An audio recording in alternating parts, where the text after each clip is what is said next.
I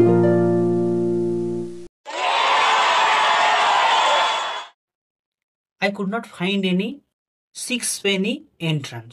আমি খুঁজে পেলাম না সিক্স পেনির গেট, যেটা দিয়ে আমি ঢুকবো, যেখানে 6 পেনি লাগে। Fearing that the bazaar would be closed, ভয় পেলাম যে হয়তো বাজারটা বন্ধ হয়ে যেতে পারে। I passed in quickly through a turnstile, আমি একটা ঘূর্ণায়মান দরজার পাশ দিয়ে ভেতরে ঢুকে গেলাম। Handling a shilling to a weary looking man, একজন ক্লান্ত চোখে তাকানো লোকের হাতে এক সিলিং বা 12 পেনি দিয়ে আমি ভেতরে ঢুকে গেলাম। I found myself in a big hall, guarded at half its height by a gallery. আমি নিজেকে খুঁজে পেলাম কোথায়, একটা বড় হলে। সেই বড় হলের অর্ধেকটা কি দিয়ে ঘেরা, একটা গ্যালারি দিয়ে ঘেরা। Nearly all the stalls were closed, প্রায় বেশিরভাগ স্টলগুলোই বন্ধ হয়ে গেছিল।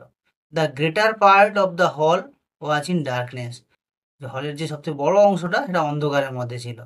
I recognised a silence like that which pervades a church after a service, আমি সেই ধরনের একটা নিস্তব্ধতা খুঁজে পেলাম, যেমন করে চার্চে প্রার্থনা হওয়ার পরে আমরা একটা সাইলেন্স উপলব্ধি করি, সেই বা নিস্তব্ধতা। I walked in to the centre of the বাজার টিমিডলি, আমি ভয়ে ভয়ে বাজারের প্রায় মাঝখানে ঢুকে গেলাম। A few people were gathered about the stall which were still open,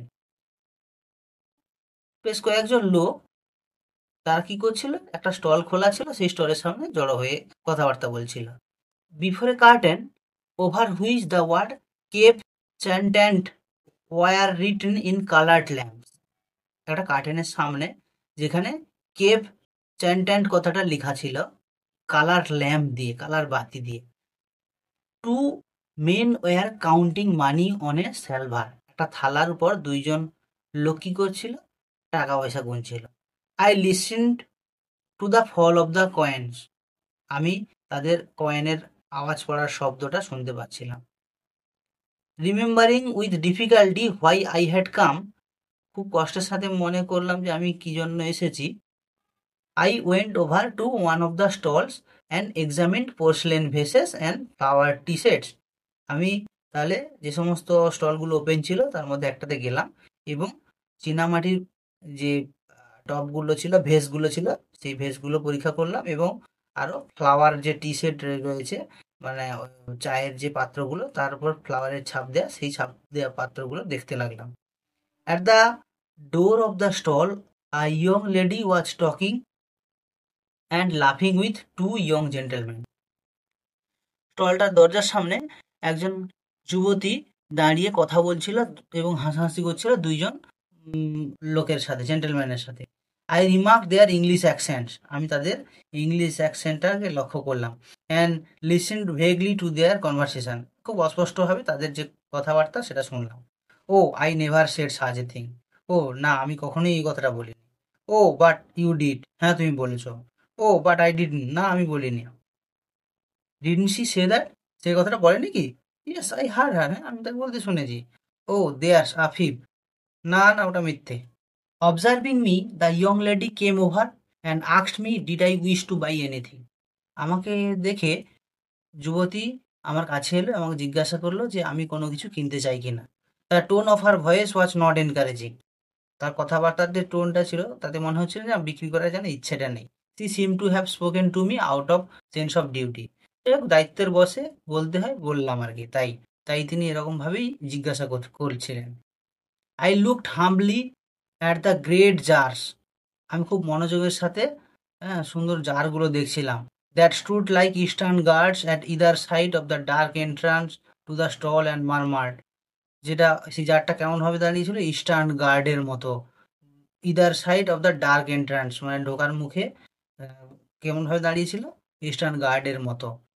আমি এবং সাথে কি বললাম, মারমাট করে বিড়বিড় করে বললাম, নো থ্যাংক ইউ, না না আমার লাগবে না। The young lady change the position of one of the vases, যুবতী কি করলেন না, ওই যে যে ভেসটা দেখছিলেন সেই তার মধ্যে একটা ভেসের পজিশনকে চেঞ্জ করালেন। Went back to the two young man, আবার সেই দুজন লোকের কাছে ফিরে গেলেন। They began to talk of the same subject, আবার সেই একই কথা নিয়ে বলতে শুরু করলো তারা।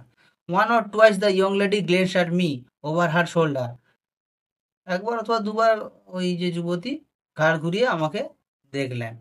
I lingered before her stall. আমি তার স্টলের সামনে ইচ্ছে করে একটু দাঁড়িয়েছিলাম, দেরি করছিলাম। Though I knew my stay was useless, কিন্তু আমি মনে মনে জানতাম যে বেকার দাঁড়িয়ে আছি, জিনিস তো কিনবো না। To make my interest in her wares seems the more real, কিন্তু আমি দেখাচ্ছিলাম এমনভাবে যে হ্যাঁ, তার জিনিসপত্রের উপর সত্যি সত্যি যেন আমার কি রয়েছে, একটা ইন্টারেস্ট রয়েছে। Then I turned away slowly and walk down the middle of the bazaar. তারপরে আমি ধীরে ধীরে ধীরে সামনের দিকে এগিয়ে গেলাম এবং বাজারের মাঝখানে এসে দাঁড়ালাম।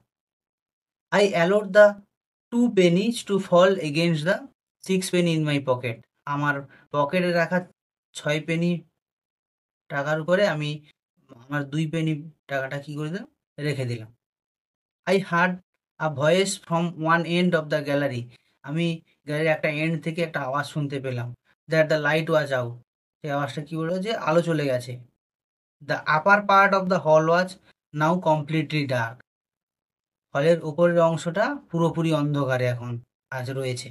Gazing up into the darkness, অন্ধকারের দিকে তাকিয়ে, I saw myself as a creature.